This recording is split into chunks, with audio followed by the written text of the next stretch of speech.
The state's 60-day legislative session began today, and this comes as two state senators tested positive for COVID. Yes, Senate Leader Andy Billig and State Senator John Lovick both making that announcement this weekend, but that didn't stop other leaders from gathering.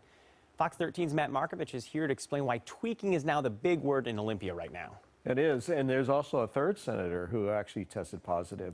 Back in that in just a moment. Now, this is considered a short session where lawmakers are here to make fixes and tweaks on previous passed laws and update budgets. And reforms, the police reforms that they passed last year, immediately confused many police departments on what they can and cannot do.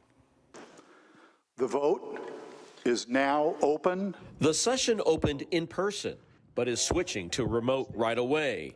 Very different from a year ago when the Capitol was surrounded by fencing and the National Guard. Police reform will be big. I believe we will be successful refining some of the police accountability laws. In other words, fixes on reforms passed last year that many police agencies say hampered them doing their jobs.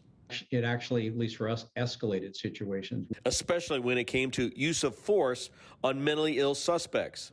If you take an action that you're later found to be wrong legally or otherwise, you could be decertified or, prosecuted. Democrats are the majority party, and they say overall the reforms they pushed through last year are working, but may need tweaking. Well, even though, the Attorney General issued a letter saying, yes, you can use force if necessary in behavioral health, welfare checks and child welfare checks, law enforcement remained, I don't know if I would say unwilling or unsure about that. So we'll clarify that. Republicans want loosening of restrictions on vehicle pursuits and use of force. The right answer to the question is, are we going to really listen this time and fix the problems? And so far, I haven't seen bills out there from majorities that actually get after all the problems: the pursuit issue, the probable cause versus reasonable suspicion issue.